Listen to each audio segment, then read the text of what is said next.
मेरे चैनल को सब्सक्राइब करें और बेल आइकन दबाकर भेड़ियों के झुंड का हिस्सा बनें।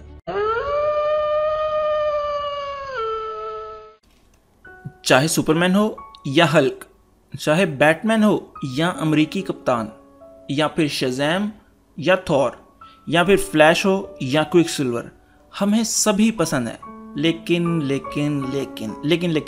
अगर इनको कोई लड़ने पर मजबूर कर दे आपस में और हमारे फेवरेट्स का आपस में मुकाबला हो जाए तो कौन जीतेगा? कौन किसको पछाड़ेगा और कौन किसकी धोती उतारेगा? अगर आप भी ये सब जानना चाहते हैं तो देखते रहें रेड वुल्फ बाय जुबैर।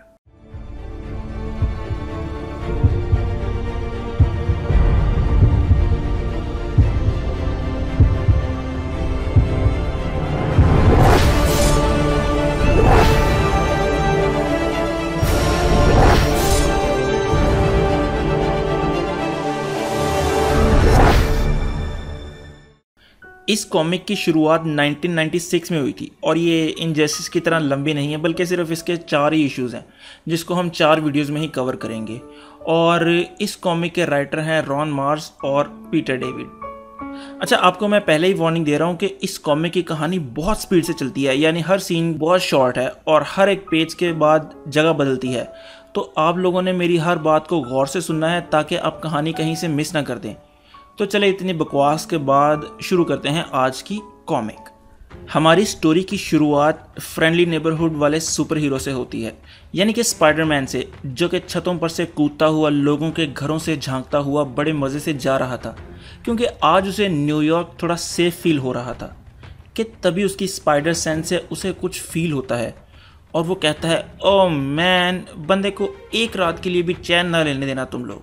तो उसकी नज़र एक गली में पड़ती है जहाँ पर एक आदमी एक बॉक्स के साथ लेटा हुआ है और उस बॉक्स से लाइट निकल रही है। वो उस आदमी को उठाने की कोशिश करता है कि वो लाइट कहीं किसी को इफ़ेक्ट ना कर रही हो, पर तभी लाइट स्पाइडरमैन के अंदर से गुजरती है और वो कहता है, लो, मैं तो ऐसे ही डर रहा था इस लाइट से, ये तो कुछ भी नहीं कर रही। उसका यही कहना था कि पुफ, हमारा स्पाइडरमैन वहाँ से गायब हो जाता है और वो टेलीपोर्ट होकर एक डार्क सी जगह पर पहुंच जाता है जहां पर उसके सामने एक क्लाउन खड़ा था जिसके बाल हरे थे और होंठों पर सुर्ख लाली लगी हुई थी। तो स्पाइडरमैन उठते हुए पूछता है कि मैं कहाँ हूँ? तो जोकर कहता है, नहीं, सवाल ये है कि तुम हो कौन? तो वो कहता है कि मैं स्पाइडरमैन हूँ। तो जोकर सोचते हुए कहता है कि तो लगता है तुमने अपना टेलर चेंज कर लिया है, क्योंकि लास्ट टाइम जब हम मिले थे तब तुम्हारा सूट कुछ और था। तो स्पाइडरमैन पूछता है कि मैं हूँ कहाँ? तो जोकर कहता है कि तुम चोरों की नगरी, लुटेरों के महल और पागलों के शहर में हो। ये गॉथम है मेरी जान, ये गॉथम है। तो स्पाइडरमैन कहता है, गॉथम? गॉथम क्या होता है और न्यूयॉर्क किधर है? तो तब हमें पता चलता है कि वो स्पाइडरमैन पीटर पार्कर नहीं बल्कि स्कारलेट स्पाइडर यानी कि बेन रेली था, जिसके ओरिजिन पर पहले ही मैं एक वीडियो बना चुका हूँ। जोकर का शक सही था, क्योंकि स्पाइडरमैन, जोकर और बैटमैन का टाकरा पहले भी एक कॉमिक में हो चुका है। इसलिए जोकर स्पाइडरमैन को पहचानता था मगर बेन उसे नहीं पहचानता था। तो स्पाइडरमैन पूछता है कि तो तुम इतनी बारिश में छत पर खड़े क्या कर रहे हो? तो वह हंसते हुए कहता है कि मैं आज गौतम को पटाखों से उड़ाने का प्लान बना रहा था, लेकिन बारिश में पटाखे सही से काम नहीं करते ना। और पटाखों से वैसे मुझे एक लतीफ़ा याद आया। खैर छोड़ो, मुझे तो हर बात से एक लतीफ़ा याद आता है। और ये लो मेरा कार्ड, जब भी मेरी ज़रूरत हो मुझे मिस कॉल कर देना।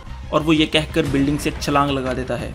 तो बेन को लगता है कि वो नीचे गिरने वाला है, तो वो उसे बचाने की कोशिश करता है, पर जोकर तभी पैराशूट ओपन कर लेता है और आराम से नीचे जाने लगता है। उसके जाने के बाद स्पाइडरमैन वो कार्ड को देखता है तो उस पर सिर्फ जोकर की तस्वीर बनी होती है। दुनिया के किसी और कोने में एक्समैन जगरनॉट से लड़ रहे हैं और जगरनॉट अपनी पूरी ताकत जमा करके लोगन को मुक्का पेलने लगता है और तभी उस पर भी वही लाइट आकर गिरती है और वो भी वहां से गायब हो जाता है और उसका मुक्का एक दीवार पर जाके लगता है जहां पर ऊपर एक फेमस लोगो बना हुआ है जिस पर लिखा है डेली प्लैनेट। अभी जगरनॉट यही सोच रहा था कि ये क्या हुआ, वो यहाँ कैसे आया, कि तभी नीले सूट में कोई आकर उसके मुंह पर एक जोरदार पंच मारता है और उसके सामने सुपरमैन खड़ा होता है। उसी गली में जहां पर वो बॉक्स पड़ा हुआ है वहां पर एक अनजान लड़का आता है और वो उस बॉक्स के पास लेटे हुए शख्स को जगाता है। तो वो बंदा उठते साथ ही उस बॉक्स से निकलने वाली लाइट को अपने हाथ से रोकने की कोशिश करता है और कहता है कि ये क्या, अभी नहीं, इतनी जल्दी ये सब कैसे हो सकता है। और वो उस लड़के को उसकी मदद आकर करने को कहता है, लेकिन वो डर कर वहां से भाग जाता है। तो वो बंदा बड़ी मुश्किल से टेप की मदद से बॉक्स को बंद करता है, लेकिन टेप काफ़ी नहीं थी उस लाइट को रोकने के लिए और लाइट टेप को चीर कर दोबारा निकलने लगती है। दूसरी तरफ अमेरिकी कप्तान हाइड्रा के एजेंट से फाइट में जुटा हुआ है और वो उन्हें हराने ही वाला था कि वही लाइट आकर अमेरिकी कप्तान पर भी गिरती है और वो भी वहां से छूमंतर हो जाता है।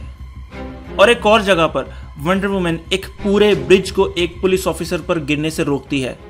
तो ऑफिसर बचने के बाद उसका शुक्रिया अदा कर रहा था कि वही लाइट आकर वंडर वुमन पर भी हिट करती है और पुफ, वो भी वहां से गायब हो जाती है। और तभी आवाज आती है, हल्क स्मैश। ये आवाज हल्क की थी, जो किसी से फाइट में मसरूफ नहीं था, बल्कि घर में बारबेक्यू के लिए लकड़ियां तोड़ रहा था। अब मजे की बात यह है कि ये तो ब्रूस बैनर ही है, लेकिन इन्होंने अपने एंगर पर काबू करना सीख लिया है। और हल्क हर वक्त तबाही नहीं फैलाता, बल्कि अपने दिमाग को साइंस के लिए इस्तेमाल करता है। और उसके साथ उसकी वाइफ बेटी है। मुझे कॉमिक बनाने वाले पर हैरानगी है कि हल्क को देखो, उसकी बीवी को देखो और खुदा का खौफ करो, बेचारी की हालत क्या होती होगी। तो हल्क लकड़ियां ले जा रहा था कि तभी वही लाइट आकर हल्क पर भी गिरती है और बूम, वो भी वहां से गायब हो जाता है। अब एक बीच पर सुपर बॉय अपनी ताकत का जलवा दिखा रहा है और नंगी पुंगी बच्चियों को हाथ से उठाकर अपने आप को ताकतवर साबित कर रहा था।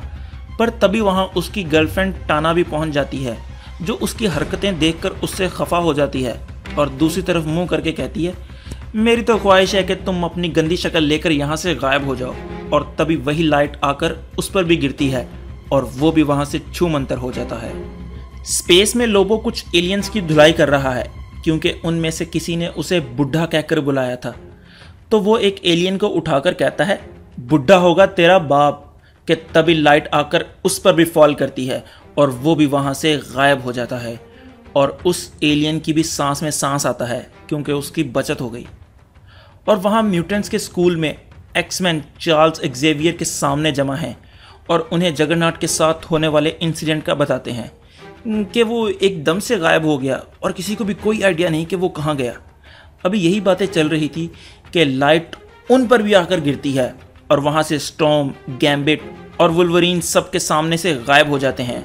और स्कॉट पूछता है, प्रोफेसर कहाँ गए वो?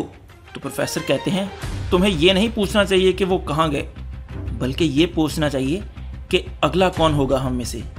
और प्रोफेसर के इस सवाल का जवाब मेरे पास है और मैं बताता हूँ कि आपको अगला कौन है। अगला green lantern, Electra, flash, Thor, Aquaman, silver surfer, Shazam, नेमोर, Quicksilver और कैट वुमन है। और ये भी अभी एंड नहीं हुआ। क्या आपने अभी तक सोचा है कि सब हो गए, लेकिन हमारा प्यारा बैटमैन किधर है?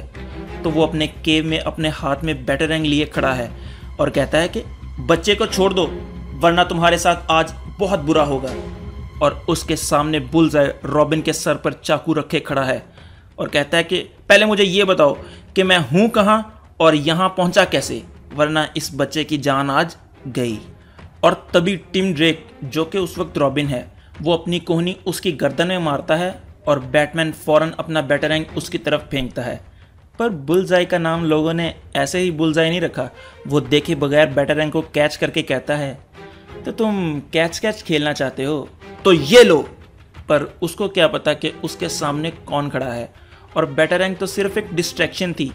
तभी ब्रूस उसके आगे बढ़कर उसके एक मुंह पर पंच मारता है और वो गिर जाता है और गिरते हुए कहता है, तुम्हारा हाथ तो डेयरडेविल के हाथ से भी ज़्यादा भारी है, कौन हो तुम? और बैटमैन इस सवाल का बड़ी बेसब्री से इंतज़ार कर रहा था और वो उसे जवाब देता है, बैटमैन। इसके बाद वो और टिम बुलजाई की जेबें चेक कर रहे थे कि कहीं उसके पास कोई सिगरेट का टोटा छोटा पड़ा हो तो इंजॉय किया जाए। पर तभी वही लाइट आकर टिम पर भी गिरती है और वो भी वहाँ से गायब हो जाता है और वो जुबली के रूम में पहुँच जाता है, जहाँ उसकी फ्रेंड कहती है, हमने तो पिज़्ज़ा ऑर्डर किया था, ये उन्होंने पिज़्ज़े वाला लड़का खाली हाथ भेज दिया। तो वो कहती है, जो भी है लड़के की फैशन सेंस काफ़ी अच्छी है। दूसरी तरफ सुपरमैन जल्दी जल्दी से उड़ता हुआ डेली प्लैनेट पहुंचता है और चेंज करके क्लार्क बनकर अपने ऑफिस में आता है, जहां उनका नया चीफ उसका वेट कर रहा था, जो कि एक्चुअली जे जोना जेमसन था, जो क्लार्क को ये न्यू होने वाले इंसिडेंट को कवर करने का कहता है। और वहाँ जिमी ओल्सन भी आता है, जो कि डेली प्लैनेट से नौकरी छोड़कर जा चुका है और किसी और सिटी में सेटल हो चुका है। और वो वहाँ क्लार्क को कुछ तस्वीरें देने आया था, जिसमें स्टील किसी किस्म के एब्जॉर्बिंग मैन से लड़ रहा था। और वो भी अकेले नहीं थे, बल्कि ग्रीन लैंटर्न ग्रीन गॉब्लिन से, अमरीकी कप्तान बेन से, डेयरडेविल रिडलर से, बैटमैन वेनम से, शज़ैम डॉक्टर डूम से, पनिशर डेथस्ट्रोक से, घोस्ट राइडर एट्रेगन से, फायरस्टॉर्म ह्यूमन टॉर्च से और मार्शियन मैनहंटर थिंग से लड़ रहा था। अब हीरोज आपस में लड़ ही नहीं रहे थे, बल्कि कुछ की आपस में दोस्तियां भी बन गई थी और वो मिलकर काम कर रहे थे, जैसे कि गमोरा और सुपरगर्ल और एंजल और हॉकमैन। तो क्लार्क अपना आर्टिकल इन सब पर कंप्लीट कर रहा था और लुइस वहाँ एक बंदे के साथ आती है और कहती है, इनसे मिलो, ये हमारे न्यू फोटोग्राफर हैं, इनका नाम है पीटर पार्कर और ये जिमी की जगह लेंगे यहाँ पर। तो क्लार्क उसका वेलकम करता है डेली प्लैनेट में। दूसरी तरफ स्पेक्टर ये सोच रहा है, ये कौन सी पावर है जो मेरे काबू से भी बाहर होती जा रही है, पहले कभी तो ऐसा नहीं हुआ, तो आज ऐसा क्या हो गया। और एक तरफ और लिविंग ट्राइब्यूनल भी यही सोच रहा है, ये हो क्या रहा है जिसको मैं भी काबू नहीं कर पा रहा। आज से पहले तो कभी ऐसा नहीं हुआ कि यूनिवर्स का बैलेंस बिगड़ा हो और मैं उसे ठीक ना कर सकूं, तो आज ऐसा क्या हो गया। और तभी हमें दो लोग नजर आते हैं, जिनमें से एक का रंग नीला और एक का रंग लाल है। और इस लम्हे पर हमारे इस कॉमिक के पहले इशू की कहानी एंड हो जाती है। तो भाई मैंने आप लोगों को पहले ही कहा था कि कॉमिक की जो स्टोरी है वो बड़ी तेज़ चलती है, बहुत तेज़, ऐसे ऐसे ऐसे ऐसे ऐसे ऐसे। तो आप लोग प्रॉपर फॉलो अगर नहीं करेंगे मेरी हर बात को, तो कहानी आप लोगों से मिस हो जाएगी। तो अगले इशू में प्रॉपर लड़ाइयाँ शुरू होने वाली हैं हीरोज़ की। तो आप लोगों से एक रिक्वेस्ट है कि आप फेसबुक पर फॉलो करें लाजमी, क्योंकि फेसबुक पर मैं सवाल पूछूंगा अगली वीडियो के हवाले से कि किस हीरो से फाइट हो तो कौन जीतेगा और किस तरह जीतेगा। और फिर मैं अगली वीडियो में बताऊंगा कि कौन जीता और किस तरह जीता। तो आप लोग अपने रिजल्ट को उसके साथ मैच करें और देखें कि आपने उसको कितना एक्यूरेट गेस किया। तो अगर आपको आज की वीडियो ज़रा सी भी पसंद आई हो तो लाइक करें, कमेंट करें और सब्सक्राइब ज़रूर करें। तो खुश रहें, खुश रखें। अल्लाह हाफिज़।